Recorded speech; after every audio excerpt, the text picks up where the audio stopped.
भी आ रहे हैं, ये हमारे लिए चिंता की बात बनी हुई है। ये बहुत सिंहदेव जी अच्छी बात है कि ईमानदारी से आपने माना कि चिंता की बात हमारे लिए है, और जब हम अपनी चुनौती को देख लेते हैं, अपने दुश्मन को देख लेते हैं, तो उससे निपटने के इंतजाम भी करते हैं। अनिल जी, हरियाणा एक ऐसा राज्य है जिसकी ज़्यादातर जो आबादी है वो गाँवों में बसती है, और ऐसे में गाँवों में ये दूसरी लहर अब पहुँच चुकी है। उससे निपटने के लिए आप क्या इंतजाम कर रहे हैं? नहीं, हमने तो शुरू में ही पूरी तैयारी कर दी थी और पूरे quarantine beds, ICU beds, ventilators हमने सब तैयार कर दिए थे। और क्योंकि ये बहुत इन्फेक्शियस जो सीरीज है वो नज़र आ रही है, रोज़ाना मरीजों की संख्या बढ़ती जा रही है, इसलिए सभी उपायुक्तों को मैंने आदेश दिए कि एक्स्ट्रा बेड्स क्रिएट किए जाएं, और सभी जगह पर एक्स्ट्रा बेड्स क्रिएट किए जा रहे हैं। हालांकि हमारे ऊपर दिल्ली के मरीजों का बहुत बड़ा लोड पड़ा है। दिल्ली से बहुत बड़ी संख्या में हरियाणा में मरीजों ने आकर इलाज करवा रहे हैं, लेकिन मरीज तो मरीज है, कहीं से आ जाए।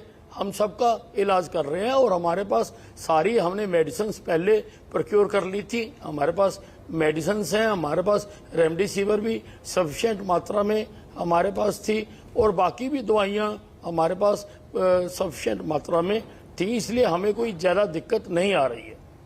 अनिल जी, नहीं, देखिए हमारे जो शहर हैं वो गांव के आसपास हैं सारे के सारे, और यूजुअली जो ज़्यादा अस्पताल हैं वो शहरों में हैं। हालांकि गांव में भी हमारी पीएससी, सीएससीज बनी हुई हैं।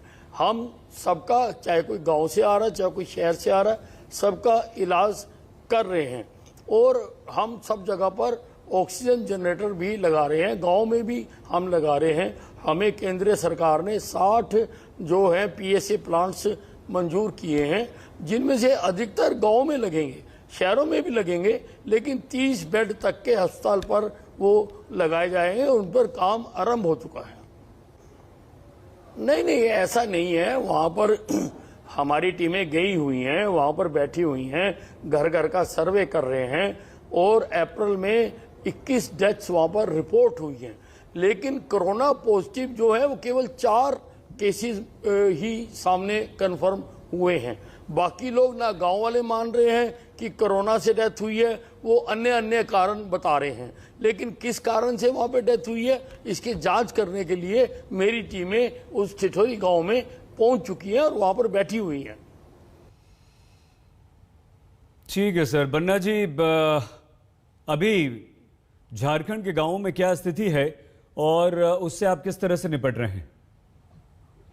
देखिए, अभी जितने भी हमारे राज्य में प्रवासी भाई आ रहे हैं, हम उन सारे लोगों को रैपिड टेस्ट भी कर रहे हैं, और उसमें से जो भी लोग पॉजिटिव हो रहे हैं उनको आइसोलेट करके उनको जो है क्वारंटाइन सेंटर हम बना रहे हैं, और उस क्वारंटाइन सेंटर में उनको रखेंगे। और जो उसमें नेगेटिव होंगे वो घर में, अपने घर में भी 1 सप्ताह के लिए जो है होम क्वारंटाइन रहेंगे। तो हम निश्चित तौर पर जो एक चेन सिस्टम है, वो चेन सिस्टम को तोड़ने के लिए, चूंकि ये हमारा देश जो है वो गांव का देश है, और हमारे देश की सारी व्यवस्थाएं गांव से ही चलती हैं, तो निश्चित तौर पर हमको जो हमारा ग्रामीण अंचल है उसको मजबूत करने की जरूरत है, और गांव तक ये स्प्रेड ना हो, इसको लेकर हम काफी चिंतित हैं और लगातार इसके लिए प्रयास कर रहे हैं। जगह जगह पर क्वारंटाइन सेंटर बनाए गए हैं, और जितने भी, जहां पर भी जितने हमारे बस स्टैंड हैं, या जितने हमारे एयरपोर्ट हैं, या जो राज्य की जितने सीमावर्ती प्रवेश के द्वार हैं, चूंकि हमारा राज्य जो है वो बंगाल से पूरा सटा हुआ है।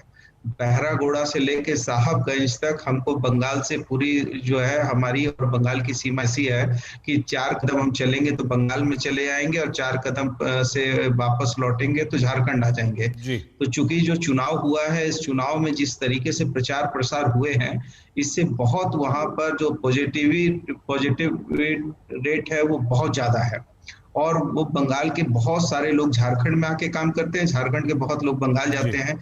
तो कहीं ना कहीं उसका एक बहुत बड़ा दुष्परिणाम जो 8 चक्र में चुनाव हुए हैं, उसका एक बहुत बड़ा दुष्परिणाम झारखंड को विशेष करके झेलना पड़ रहा है। और झारखंड कहीं ना कहीं बंगाल के कारण जो है झारखंड में भी एक विशाल जो है पॉजिटिव संख्या बढ़ी है और मृत्यु दर भी बढ़ी है। और हम लोग इसको लेके काफी चिंतित हैं। लेकिन थोड़ा सा जरूर ये कहेंगे कि केंद्र जो है हमारे साथ सौतेला व्यवहार